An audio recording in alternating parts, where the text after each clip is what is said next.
হরে কৃষ্ণ। জয় নিতাই, জয় গৌর। সকলে ভালো আছেন? অবশ্যই ভালো থাকবেন, সুস্থ থাকবেন, প্রত্যেকটা ভিডিও দেখতে থাকবেন। কার্তিক মাস শেষ হয়ে গেল, কার্তিক মাস শেষ হয়ে গেল। আগামী মঙ্গলবার অগ্রহায়ণ মাস শুরু হচ্ছে। পয়লা অগ্রহায়ণ 1 তারিখ, নভেম্বরের 18 তারিখ। তো ইতু পুজো নিয়ে আমার মায়েদের সবার প্রশ্ন যে ইতু পুজোর মা ভিডিও করে দেন তাড়াতাড়ি। তার জন্য আমি এখন তোমাদের জন্য খুব তাড়াতাড়ি ভিডিও করতে বসলাম। তো মঙ্গলবার অগ্রহায়ণ মাসের 1 তারিখ, যাদের 1 মাস ইতু পুজো, খুব ভালো করে মন দিয়ে শুনুন আপনারা এবং আমার সন্তানেরা, তোমরাও শোনো। যাদের 1 মাসের ইতু পুজো, তারা এই মঙ্গলবার নভেম্বরের 8 তারিখ এবং পয়লা তারিখ, অগ্রহায়ণ মাসের 1 তারিখ, এই দিন মাটির একটা সরা লাগবে, একটা মাটির ঘট লাগবে। মাটির ঘট হলে ভালো হয়, তা না হলে পিতলের ঘটেও হবে। তো যাদের এতদিন ধরে যেভাবে ইতু পুজো করে এসেছো, তারা সেইভাবেই করবে। কাউরির কথা শুনে আর ইতুর অন্য উল্টো পাল্টা কিচ্ছু করার দরকার নেই। প্রথম দিন স্নান ইত্যাদি করে মায়েরা পুজো করতে বসবে। সরাতে মাটি দেবে, জল দেবে, তারপরে 5টা রবি শস্য দানা দিতে হয়। 5টা, যেমন যব, গম, মটর, ছোলা 4টে হলো এবং বাদাম, এই 5টা দেয়। যারা বাদাম দেয় না তারা ধান দেয়। ধান, যব, গম, মটর এবং ছোলা। অনেকে 3টে দেয়, ছোলা, গম এবং যব। এইগুলো মাটিতে রোপণ করে, মানে পুঁতে দেয়।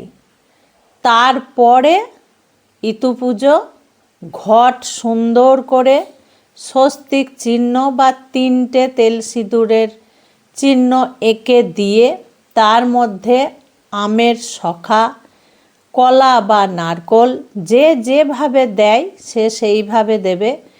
ঘটের মধ্যেও অনেকেই কি করে, ধান, যব, গম কিন্তু ঘটের মধ্যেও দেয়। যাদের যে নিয়ম সেইভাবে দেবে। ঘট 1 ঘটি করে জল দেবে, ঘটটা জলে পূর্ণ করবে।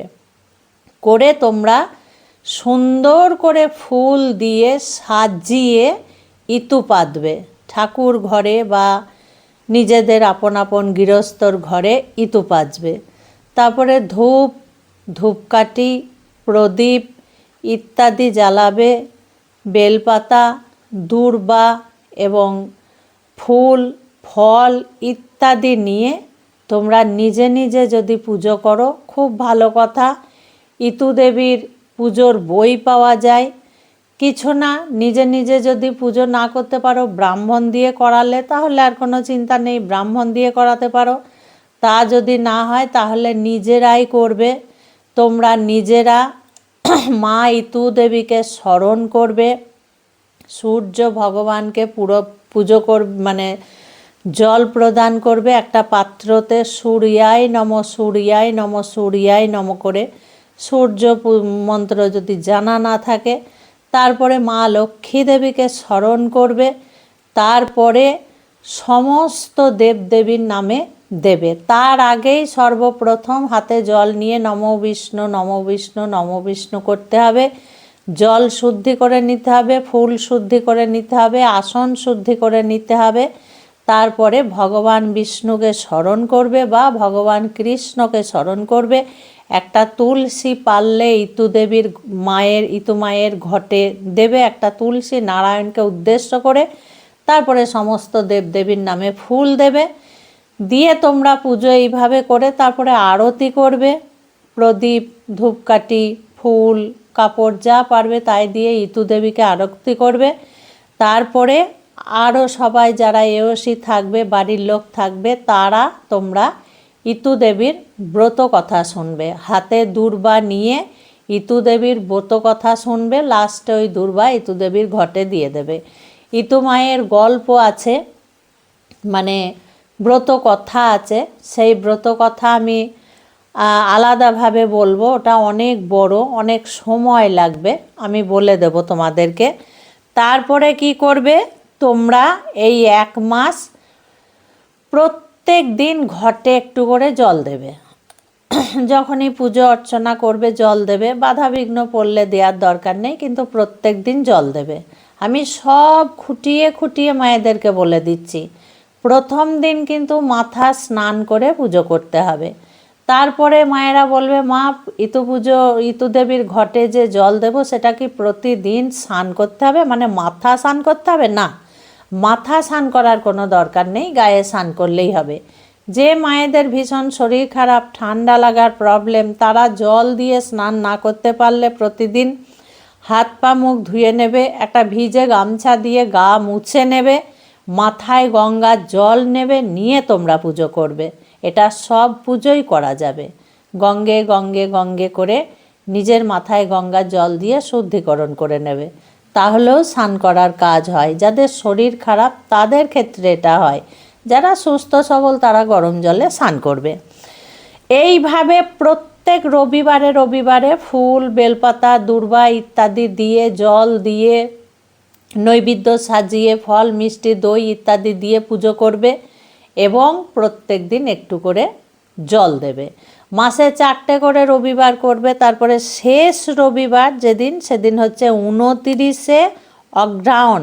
29শে অগ্রহায়ণ ডিসেম্বরের 16 তারিখ, সেদিন সমাপ্ত হয়ে যাবে ইতু পুজো। এবং যাদের একদিনের ঋতু তারাও কিন্তু সোমবার 28 তারিখ, অগ্রহায়ণ মাসের 28 তারিখে ভোরবেলা ইতু পাচবে, 29 তারিখে পুজো করে 29 তারিখে ভোরবেলা বিসর্জন দিয়ে দেবে। সেদিন সকলেরই বিসর্জন হয়ে যাবে, যারা 1 মাস পুজো করবে তাদেরও বিসর্জন হয়ে যাবে। এইবার খাওয়া দাওয়ার কথা দেখো, আমাদের এদিকে ইতু পুজো হয়, আগে তো সুন্দর করে ঘটা করে আমরা সকলে মিলে পুকুরে ভাসাতে গেছি, কিন্তু এখন আর পুকুর নেই, অভাবে সব বাড়িতেই করতে হয়। সেদিন ইতু মায়ের নিরামিষ খাবার, কোনো বাধা থাকে না। সেদিন ইতু মায়ের পুজো টুজো করে প্রসাদ মুখে দিয়ে অনেকে কি করে নবান্ন করে ইতু দেবীকে নবান্ন করায়। তারপরেই যা হয় রান্না, যাবতীয় যা ভাজা, যা ডাল, চাটনি, পরমান্ন, এমনি ভাত তরকারি সব করে মায়েরা খেতে পারে। সেদিন কি হয়, একটা ব্যাপার আছে, শেষ দিনের কথা। সেদিন কিন্তু খেতে বসে উঠতে নেই, তাহলে আর খাওয়া যায় না, একবারে বসে খেতে হয়। এটার একটা মহিমা আছে। ইতু পুজোর দিন মায়েরা কখনো খেতে বসে উঠে যাবে না, তাহলে আর খাওয়া হবে না। তো মনে করবে সেইটা। তারপরে তোমরা খাওয়া দাওয়া করবে। রাত্রে ভাত খেতে নেই, রাত্রে মুড়ি তরকারি ইত্যাদি খেতে হয়। তারপরে সকালের দিকেও পুজো টুজো করে তরকারি মুড়ি ইত্যাদি খেতে হয়।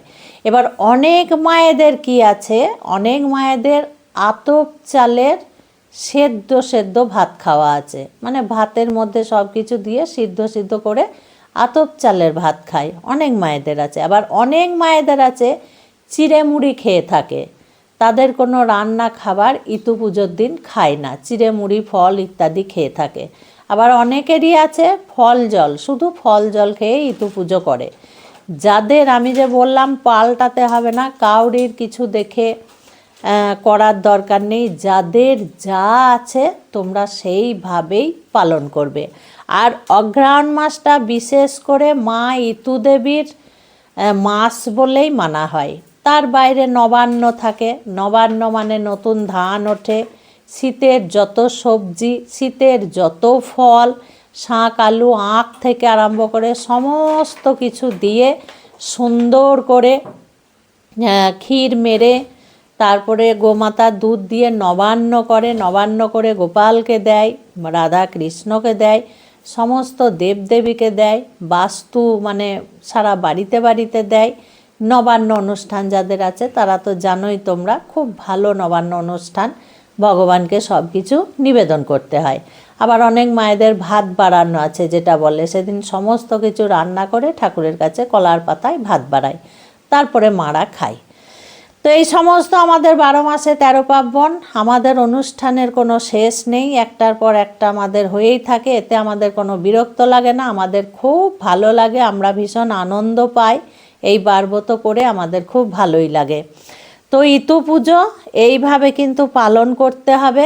যাদের 1 মাসের ইতু তাদেরও বলে দিলাম, যাদের 1 দিনের ইতু তাদেরও বলে দিলাম। ইতু পুজোর ব্রত কথাটা আমি পড়ে তোমাদেরকে শোনাবো, খুব সুন্দর করে পড়ে শোনাবো, তোমরা শুনবে। ইতু পুজোর দিন কিন্তু নিয়ম হচ্ছে বাড়িতে কোনো আঁশ টাঁশ রান্নাবান্না করতে নেই। সবার জন্যই যদি নিরামিষ করা হয় ভালো হয় আর কি। মা ইতু দেবীর প্রসাদ সবকে দেবে, প্রসাদে সব ফলই থাকবে, কোনো বাধা বিঘ্ন কিচ্ছু নেই। ইতু পুজোয় সব ফল থাকবে। আতপ চালের একটা নৈবেদ্য করে দিতে হয়। তারপরে সবচেয়ে মানে স্পেশাল জিনিস হচ্ছে মা ইতু দেবীর 5 ভাজা, রাধারানীর মতো 5 ভাজা এবং মোয়া, যেমন খই দিয়ে একটা মোয়া তৈরি করে, খই দিয়ে গুড় দিয়ে, যেমন চিড়ের মোয়া তৈরি করে, যেমন তিলের মোয়া তৈরি করে, মুড়ির মোয়া তৈরি করে, আবার 5 রকম ভাজা দিয়ে মোয়া তৈরি করে। আমাদের ছোটোবেলায় এগুলো খুব ভালো করে একদম টিন ভর্তি ভর্তি করে মোয়া তৈরি করতো মায়েরা। তো এখন তো খাবার লোক কমে গেছে, এখন সেইভাবে হয় না। তো মা ইতু দেবীকে যেমন গম, ছোলা, মটর, বাদাম, চাল ইত্যাদি 5 রকম ভাজা দিতে হয়, চিড়ে তার মধ্যে থাকে। তারপরে সমস্ত রকমের মোয়া তৈরি করে দিতে হয়। এটাই কিন্তু ইতু পুজোর আসল প্রসাদ বলে আমরা জানি আর কি। আমরা সবার আগে এটাই মুখে দিতাম। তারপরে আলাদা একটা থালাতে আতপ চাল, কলা, বাতাসা বা চিনি দিয়ে একটা নৈবেদ্য করতে হয়। আর একটা থালাতে সমস্ত রকম ফল আমান্য করে থালায় সাজিয়ে দিতে হয়। যারা পারে তারা দই দেয়, যারা পারে তারা নানান ধরনের মিষ্টি দেয়, যাদের যেমন জুটবে তারা সেইভাবেই দেবে। কিন্তু আমাদের মা ইতু দেবী কোনো রাজরানীর মতো পুজো নেন না, উনি গরিবের মতোই পুজো নেন, যে যেভাবে পারে সেইভাবে পুজো দেয়। তোমরা এইভাবে ইতু পুজো করো। অগ্রহায়ণ মাসে যাদের ইতু পুজো আছে তারা বাদ দিও না, খুব ভালো, খুব মঙ্গল হবে। মা ইতু দেবী সকলের মঙ্গল করে। আজকে আসছি, খুব ভালো থাকবে, সুস্থ থাকবে, প্রত্যেকটা ভিডিও দেখতে থাকবে। হরে কৃষ্ণ, জয় নিতাই, জয় গৌর।